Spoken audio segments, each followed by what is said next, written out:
Diretso na tayo. Mainit na yung mantika.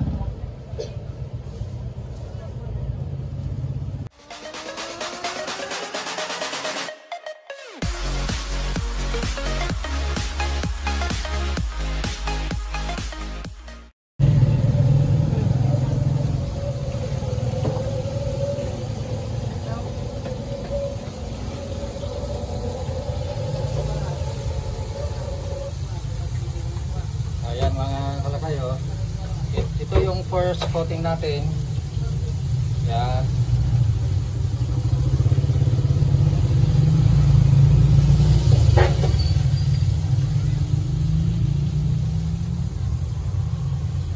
Ikot natin minsan dyan. Dry breeding.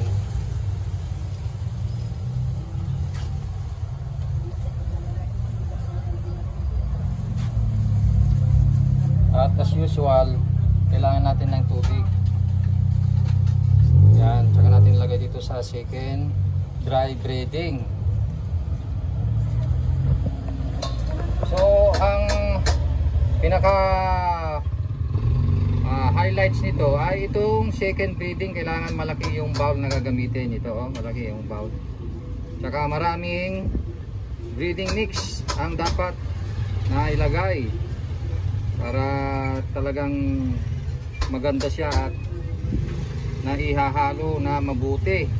Doon nagkakaroon ng flaky yung ating chicken mga kalakay. Yan, oh. Yan, minsan lang natin i-dip sa tubig.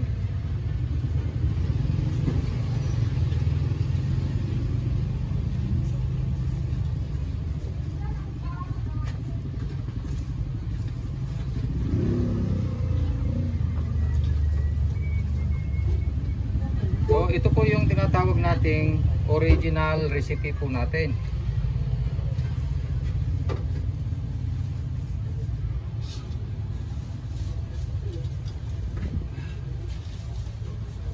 Bali 20 piraso po yan, isang salang. Yan. So ito po, ganon. Dalawa yung kamay natin na maghalo mga kalakay. Para maganda yung pagka-coat ng ating chicken. Ito po yung final coat natin. Final coat bago natin isalang sa mainit na mantika. Ayan. So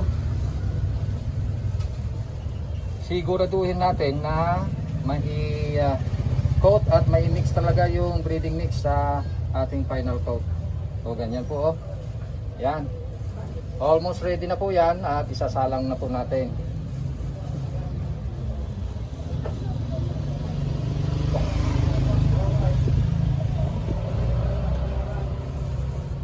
Okay. Diretso na tayo. Mainit na yung mantika. Salang na ba? Yan. Last salang na lang, kaya ibig sabihin ubos na yung ating chicken. Oh, last na to. Ubos na yung ating marinated chicken mga kalakay. Tamang tama naman na dumating tayo. Naabutan mo pa. Naabutan pa natin yung last salang. Bali 500 pieces ang naibigay po rito na manok. Last salang na po yan. Kaya kung maubos na yan ay uuwi na sila. Wala pa, wala pang alas 12 pa lang ba? Alas 12 pa lang, impunto. So yan po, oh. Yan, pinalakasan na niya.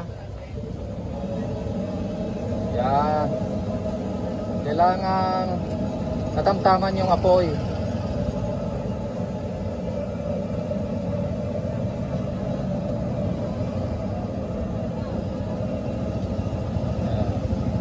Itong gamit namin na burner dito ay yung pinakamalakas, yung bigger size ng pressurized burner. Mayroon kasing mas maliit na burner. Mas mura po yun, pero ito yung pinakamahal. Mas malaki. Yan, at yung kawan natin, kaya niyang isa lang ang 35 to 40 pieces. Kanina ay tigpo 40 pieces ang kanilang sinalang, pero yung nga last salang na yan 20 piraso lang yan.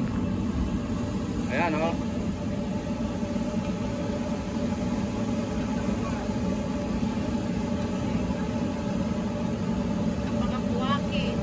Ayan o, flaking siya. Pero hindi pa luto yan kasi kalalagay pa lang. Tinignan lang natin. So kapag hinalo natin ay dahan-dahan po tayo para hindi masira yung coatings. Higit sa lahat, kailangang mainit yung mantika. Pagka hindi mainit yung mantika, masisira po yung coatings ng ating niluluto. Imbis na magiging flaky ay matatanggal yung kanyang coatings. Kaya dapat talaga mainit ang mantika bago natin isalang.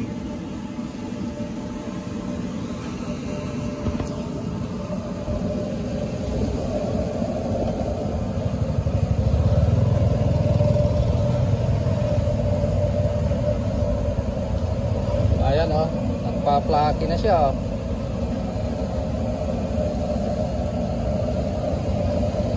Ayan. So ito ipapansin ko lang mga kalakay. Ayan o. Kasi tapos na silang magluto eh. Wala na akong ibibigay na manok eh. Ito ang dami na nilang latak o.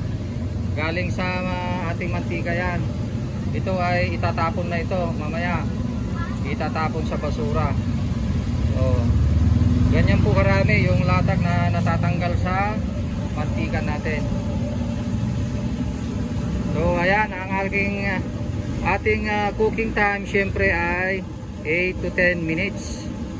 Pero depende po yan kapag mas marami yung isalang natin, halimbawa ay 35 to 40 pieces, malamang na abutin siya ng 10 to 12 minutes bago maluto.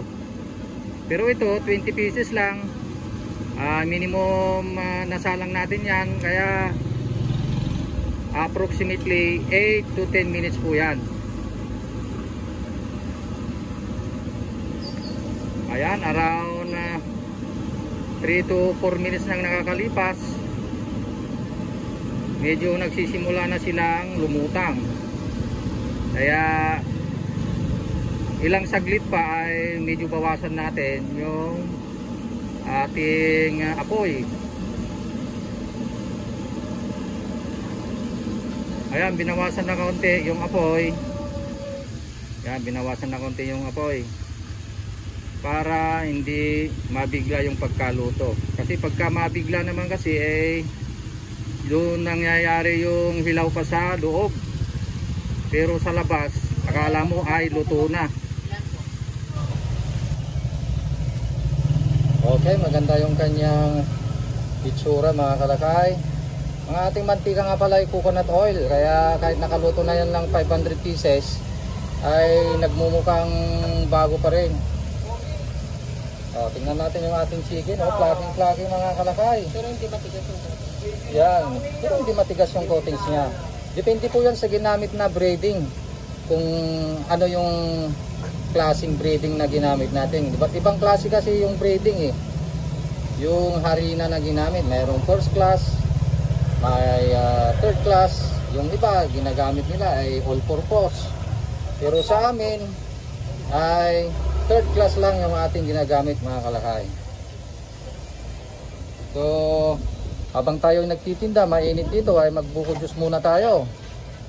Ayan o, shout out sa nagtitinda ng buko. Shout out boss. Ayan, buko juice muna, buko juice. Welcome to my vlog. Yan. Yan, kaibigan natin yung mga yan ay parehas natin naghahanap buhay. Marangal na hanap buhay yan. Keep it up. Ayos. Hindi na papansin? Nakarit kayo mama. Oo nga pala, naka-red kami ah. Ayan, naka-red kami lahat oh. O diba? Team Yun, si Christian naka-red din. Ako naka-red din. Team Calvo. Tingnan mo nga, si Kalakay kong naka-red. Ay, naka-red. Aba. Ay si ma'am. Ay, wala naka-red kayo ma'am oh.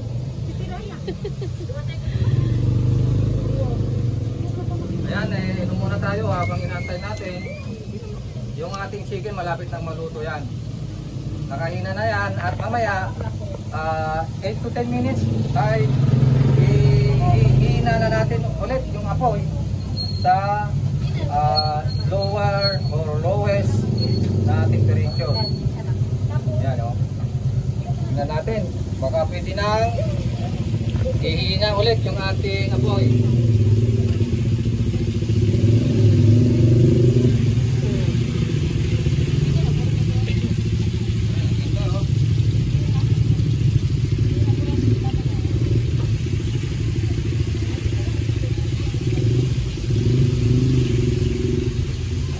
Ayan mga kalakay, almost luto na.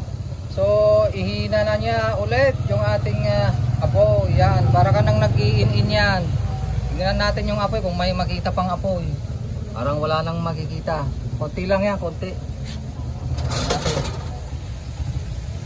Ayun o, parang sindi ng kandila.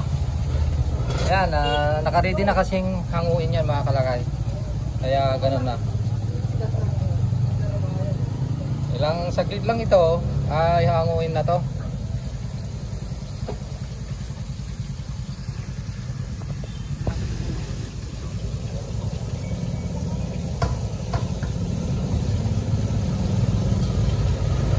Ayun, hanguin na ni Kapakat yung ating chicken, last na salang. Wala na tayong may bibigay na manok. Naubos na nila yung 500 pieces.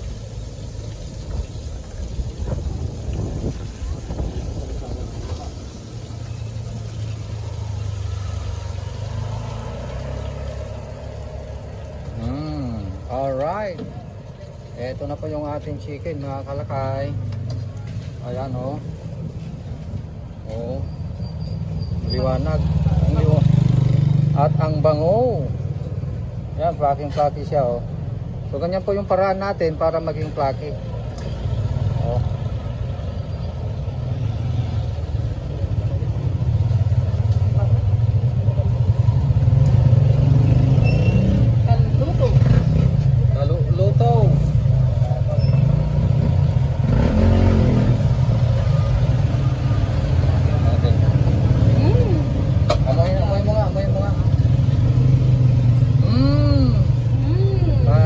Jollibee sa McDo. Ano? Ayan. Crispy po yan, siyempre bagong luto Pero kahit hindi bagong luto yan, magiging crispy pa rin yan. From 6 to 10 hours ang kanyang pagka-crispy. O tingnan natin kung juicy siya o ano. Siyempre juicy yan. O tingnan nyo Yan, malambot sa loob. Juicy at wala siyang dugo. Ano yung ginawa mo ay yung legs yan walang kadugo-dugo Yung iba kasi ay nagdudugo pa. Pero ito walang kadugo-dugo. Perfect ang pagkaluto. Flaky siya. Alright talaga, oo. So ayan po mga kalakay. Ang ating naisir ngayon ay kung paano tayo magluto ng fried chicken na flaky. Basta sa atin po yan kung gusto natin na flaky at kung hindi. Iba't ibang klase po kasi yung ating pagluto ng fried chicken. Pero kung gusto natin na flaky o hindi masyadong flaky o sobrang napaka-flaky, yun yung tinatawag na sobrang kapal ng harina. Nasa atin po yan. Depende po sa ating pag-coat ng chicken. Yung naipakita namin yung katamtamang flaky lang, hindi gaanong makapal, hindi gaanong manipis. Yan po yung ating ginawa kanina.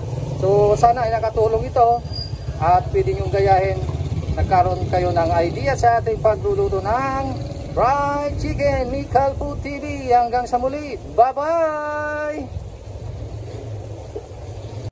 Mga kalakay, available na po sa Shopee ang ating Kalpo's merchandise.